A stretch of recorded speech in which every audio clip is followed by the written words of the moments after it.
Hello students, how are you? I hope you will be happy. आज मैं आप लोगों के लिए एक नई वीडियो लेकर आया हूँ जिसका नाम है linear equation with two variables. ये मेरे 8 क्लास की मैथमेटिक्स बुक्स और 10th क्लास के मैथमेटिक्स बुक्स और 11th यानी तीनों क्लासेस के लिए ये हमारा क्या है, उपयोगी है। तो आज मैं उसको बिल्कुल स्टेप बाय स्टेप, बिल्कुल विस्तार से, रूट लेवल से, पूरी थ्योरी के साथ बताया गया है। आप इसे ध्यान से देखें, इस थ्योरी को पढ़ें तो फिर आपको किताब देखने की कोई ज़रूरत नहीं होगी। इसमें बिल्कुल 100% थ्योरी दी गई है। तो इसके वीडियो स्टार्ट करने से पहले मैं आपसे एक गुजारिश है कि अगर आप अभी तक मेरे चैनल को सब्सक्राइब नहीं किए हैं तो प्लीज़ चैनल को सब्सक्राइब कर ले और वीडियो को शेयर करें ताकि ज़रूरत लोगों को फ़ायदा पहुंच सके। और अब आप एसपी सर, हेलो सर के साथ आप linear equation with two variables का स्टडी करें। तो सबसे पहले हम जानेंगे लीनियर का अर्थ क्या होता है। तो यहाँ क्लियर लिखा हुआ लीनियर। लीनियर का मतलब होता है जिसकी डिग्री 1 हो। डिग्री मतलब हाईएस्ट पावर ऑफ वेरिएबल, तो जिसकी डिग्री 1 होगा उसको लीनियर बोलेंगे। दूसरा इसमें आता है कि लीनियर का मतलब समझ गए। ये फिर टू वेरिएबल्स क्या है। तो टू वेरिएबल्स का मतलब होता है जिसमें इंग्लिश की 2 लेटर्स हो। तो देखिए 2 लेटर्स हमारा कोई भी एक्स वाई हो सकता है, जनरली एक्स वाई ही मिलेंगे, बट इसके अलावा भी कुछ हो सकता है। इसकी डिफिनीशन क्या हो गई कि एन इक्वेशन माने एक ऐसा इक्वेशन हैविंग 2 वेरिएबल्स, जिसमें 2 वेरिएबल्स हो, and degree of each one, जिसकी डिग्री सबकी 1 हो। इसका मैं एक एग्जांपल देखिए बताया गया, स्टैंडर्ड फॉर्म है। यहाँ ए है जो कांस्टेंट है और एक्स हमारा वेरिएबल है जिसकी डिग्री 1 है। बी हमारा कांस्टेंट है, वाई हमारा वेरिएबल है जिसकी डिग्री 1 है, और सी मेरा कांस्टेंट है और इक्वल टू 0।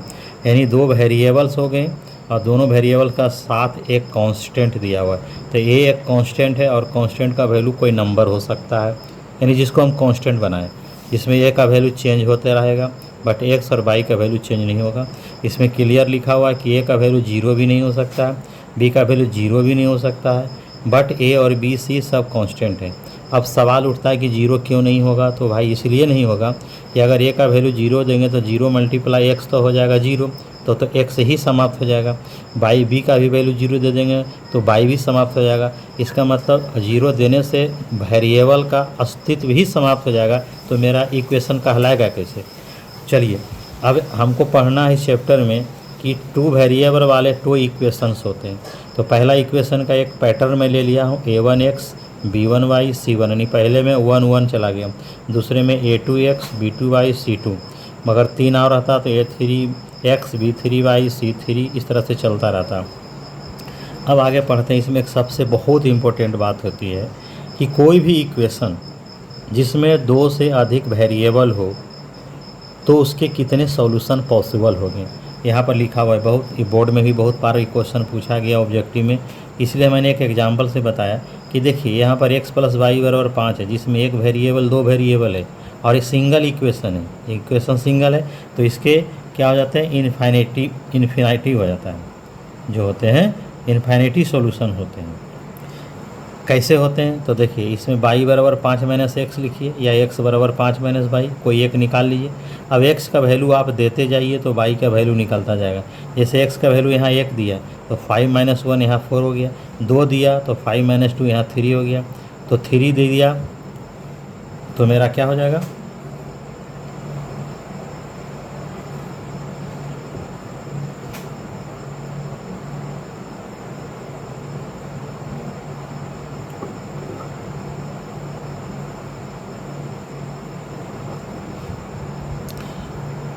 तो अभी हमने देखा कि कोई भी एक इक्वेशन हो जिसमें 2 से अधिक वेरिएबल्स होता है तो उसके सॉल्यूशन की संख्या इन्फिनिटी होती है, यानी बहुत सारा होता है।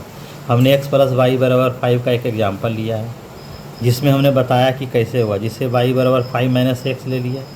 अब हम x का वैल्यू देते जाएं, y का वैल्यू निकलता जाएगा। हम 3 वैल्यू दिए हैं, इस तरह से हम लोग अनलिमिटेड वैल्यू निकाल सकते हैं। दूसरा मेन है कि बट टू इक्वेशंस, अगर दो इक्वेशन हो और टू वेरिएबल्स हो, यानी इस मॉडल में अगर होता है तो समझ लीजिए उसकी सॉल्यूशन की संख्या लिमिटेड होगी। तो जनरली ऐसा देखा गया है कि इस चैप्टर में हम लोग उसी इक्वेशन को पढ़े हैं जिसमें सोल्व करते हैं जिसकी सॉल्यूशन की संख्या क्या होती है, लिमिटेड होती है। अब मैं एक एग्जांपल के द्वारा बताता हूँ कि अगर दो इक्वेशन टू वेरिएबल्स के होते हैं तो उसके सॉल्यूशन की संख्या लिमिटेड होती है, ऐसा हमने अभी बोला। तो देखिए यहाँ पर आपका एक इक्वेशन है x plus y equal to 5, दूसरा x minus y equal to 5। अगर हम इसको ऐड कर दें तो माइनस वाई और प्लस वाई क्या हो जाएगा, कैंसिल हो जाएगा। तो x 2x हो जाएगा, 5 3 क्या हो जाएगा, 8 हो जाएगा। इस तरह से x का वैल्यू 4 हो जाता है और y 1 होगा। आपको चेक कर लेना है, x जगह पर 4 दीजिए, y के जगह पर 1 दीजिए, तो 4 प्लस 1 5 हो जाएगा। फिर 4 माइनस 1 बराबर 3। यहाँ पर x और y का सेम वैल्यू से दोनों इक्वेशन सेटिस्फाई हो जाता है। यही सबसे बड़ी बात हमारा है linear equation with two variable का, कि आंसर एक ही होता है और एक ही आंसर से दोनों को सेटिस्फाई होना जरूरी है। अगर नहीं होता है तो इसका मतलब मेरे में प्रॉब्लम है। अब आइए जानते हैं सॉल्यूशन होता क्या है। तो कहता द वैल्यू ऑफ वेरिएबल, जो आपने वेरिएबल यानी x और y का जो वैल्यू निकाला, द वैल्यू ऑफ वेरिएबल भी सेटिस्फाई द इक्वेशन। आप यहाँ देख रहे हैं कि x का वैल्यू और y का वैल्यू इक्वेशन को सेटिस्फाई कर रहा है, तो इसीलिए उसका नाम क्या है, सॉल्यूशन है। ये डिफिनीशन हो गया। अब इस चैप्टर में मेन रूप से हमको पढ़ना क्या है, तब मुख्य रूप से हमको जो इक्वेशन दिया हुआ, ऐसे ऐसे बहुत सारे इक्वेशन दिए हुए, उस इक्वेशन को हम सोल्व करेंगे। बस मुख्य रूप से यही पढ़ना है। बहुत ही इंपॉर्टेंट अलजेब्रा का ये चैप्टर है कि नहीं। तो अब इसको हम कैसे समझेंगे, तो method for solving the equation, कितने मेथड है, हम इसको दो पार्ट में बांट दिया है। एक का नाम है ग्राफिकल मेथड और दूसरे का नाम है अलजेब्रिक मेथड। अलजेब्रिक मेथड में हमने 5 गो में बांटा है। आपके बुक में मात्र A B C 3 गो पढ़ने का है और D हमने सेल्फ दिया है, मैंने मेरे तरफ से दिया हुआ है। तो पहला नाम है सब्स्टिट्यूशन मेथड, दूसरे का नाम है एलिमिनेशन मेथड है कि नहीं, और तीसरा नाम है क्रॉस मल्टीप्लिकेशन मेथड। डी का नाम है कंपैरिजन मेथड और हमारा ई जो है वो क्या है, रेशियो मेथड है। ये हमारा नाम हो गया रेशियो मेथड। तो हमने अलग अलग अपना हिसाब से क्या कर दिया, हमने बांट दिया।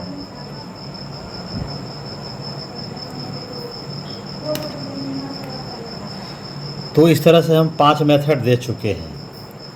अब बारी बारी से सारे मेथड से हम सीखेंगे। ग्राफिकल मेथड से ग्राफ के कॉपी पर हम सीखेंगे, अलजेब्रिक मेथड को हम सीखेंगे। तो आपके बुक में 3 पढ़ना है। अब उसके पहले हम जाने कि how to check equation will solve और नॉट।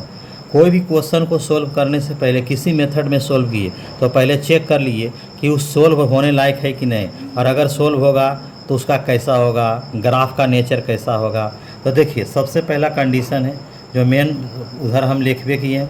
मेन कंडीशन है अगर a1/a2 not equal to b1/b2, a1/a2 not equal to b1/b2, जो हमने इक्वेशन यहाँ पर लिखा था a1x plus b1y plus c1 equal to 0, a2x plus b2y plus c2 बराबर 0, इसी में हम क्या किए हैं, लिए हैं।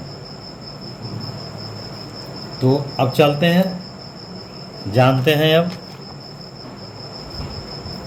तो किसी भी इक्वेशन को सोल्व करने से पहले ये जान लेना ज़रूरी है कि वो इक्वेशन सोल्व होगा या नहीं होगा।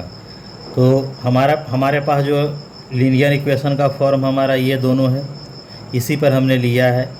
कोफिशिएंट ऑफ x का रेशियो और कोफिशिएंट ऑफ y का ratio a1/a2 not equal to b1/b2। अगर नहीं होता है, दोनों का रेशियो इक्वल नहीं है, तो ऐसे इक्वेशन का नाम कंसिस्टेंट इक्वेशन होगा, यानी इसका इक्वेशन कंसिस्टेंट कहलाएगा, यानी ये सोल्व करने लायक है। अगर सोल्व करेंगे तो कितने सॉल्यूशन होंगे, तो क्लियर लिखा हुआ है कि ओनली 1 सॉल्यूशन होंगे। अगर ओनली 1 सॉल्यूशन होंगे तो इसका दूसरा नाम यूनिक सॉल्यूशन भी कहा जाता है। तो यूनिक का मतलब होगा कि x का एक वैल्यू आएगा और y का एक वैल्यू। दूसरा है कि अगर ऐसा इक्वेशन को हम ग्राफ पर बनाएंगे तो क्या होगा, तो ऐसा इक्वेशन को अगर आप ग्राफ पर बनाइएगा तो ग्राफ क्या करेगा, इंटरसेक्ट करेगा। इसके माने इसकी सॉल्यूशन की संख्या हमारी क्या हो गई।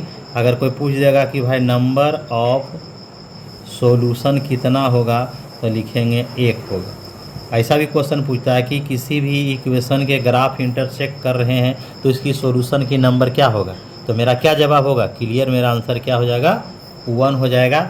अब हम दूसरे रूल को देखते हैं। अब हम दूसरे रूल को देखते हैं। इसमें है if a1 by a2 equal to b1 by b2 not equal to c1 by c2। अगर ऐसा होता है तो क्या होगा?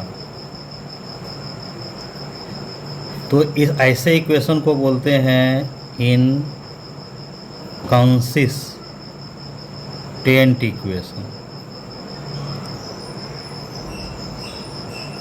इनकंसिस्टेंट बोलेंगे, इसका नो सॉल्यूशन, माने ऐसे क्वेश्चंस का आंसर ही कुछ नहीं निकलता है, यानी हम इसको सॉल्व करेंगे ही नहीं। इसके जो ग्राफ अगर आप बनाएंगे तो पैरेलल जाएंगे, यानी ग्राफ जो है इस तरह से हो जाएंगे पैरेलल। आपका जो थर्ड रूल है कि if a1 by a2 equal to b1 by b2 equal to c1 by c2, इसका नाम है कंसिस्टेंट इक्वेशन। ये कंसिस्टेंस कहलाएंगे, कंसिस्टेंट। इसके मेनी सॉल्यूशन होंगे, बहुत सारा होगा, और इसके जो ग्राफ है वो कोइंसिडेंट होंगे, यानी एक ग्राफ दूसरे ग्राफ पर जाएगा, मतलब फर्स्ट लाइन पर ही सेकेंड लाइन चला जाएगा। यही है कोइंसिडेंट। इस तरह से हम यहाँ पर पहचानते हैं। ये पहचानने का मेरा क्या हो गया, तरीका हो गया। यानी किसी भी प्रश्न को बनाने से पहले हमको पहले चेक कर लेना है कि वो क्वेश्चन सॉल्व होगा या नहीं होगा। अब मैं एक एग्जांपल देने जा रहा हूँ कि ग्राफिकली मेथड के द्वारा कैसे सॉल्व होगा। तो एक क्वेश्चन नंबर 1 है, लिखा हुआ है सोल्व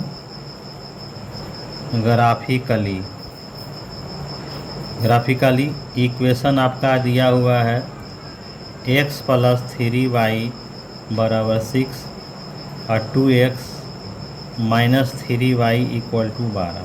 ये आपका क्वेश्चन गिवन है। हम इसको है कि नहीं, और उसके बाद सोल्व भी करते हैं और निकालते हैं क्या होता है। तो पहले हम चेक कर लेते हैं। तो इसका हो जाएगा सॉल्यूशन। पहले हम चेक कर रहे हैं, तो पहले हम a1 by a2 निकाल लेते हैं। तो a1 का मतलब यहाँ कुछ नहीं, तो 1 छिपा हुआ है, यहाँ 1 समझिए। तो 1 और y2, पहला x के कोफिशिएंट a1 होंगे, दूसरे x का कोफिशिएंट a2 होंगे। पहले y का कोफिशिएंट b1 होंगे और दूसरे का y2। तो ये हो जाएगा b1 by b2 बराबर हो जाएगा 3y - 3, कट के आ गया -1। क्लियरली यहाँ पर a1 by a2 not equal to b1 by b2, इसलिए ये जो है इसका नाम हो गया यूनिक सॉल्यूशन। यानी इससे ऐसे इक्वेशन को सॉल्व करेंगे ग्राफिकल मेथड से या अलजेब्रिक मेथड से, किसी भी मेथड से, तो x और y का एक एक वैल्यू आएगा। लेकिन हमको तो ग्राफिकल मेथड से सॉल्व करना है। तो ग्राफिकल मेथड से सॉल्व करने के लिए सबसे पहले एक टेबल बनाना है, जो क्लास 8 और 9 में हम लोग पहले भी पढ़ चुके थे। तो उसी को हम लोग क्या करेंगे, बनाएंगे। तो देखते हैं। सबसे पहले लिखते हैं x + 3y = 6। x या y किसी का वैल्यू निकालिए, बेहतर होगा कि आप y का ही निकालें। x by 3 और एक टेबल बना लें। कम से कम 2 वैल्यू लेना ज़रूरी है, उसके ज़्यादा आपकी मर्ज़ी पर।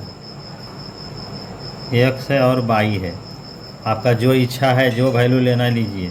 हम अगर x का वैल्यू 0 लेते हैं, यहाँ 0, तो 6 - 0 = 6 और 3 × 2 = 6 हो गया। अगर हम यहाँ 3 लेते हैं तो 3, तो 6 - 3 3 - 3 हो जाएगा 1। अगर हम यहाँ पर 6 लेते हैं तो 6 - 6 0। हमने 3 वैल्यू ले लिया है। अब आते हैं दूसरा इक्वेशन का भी निकालते हैं। 2x - 3y = 12, तो -3y = हो जाएगा 12 - 2x।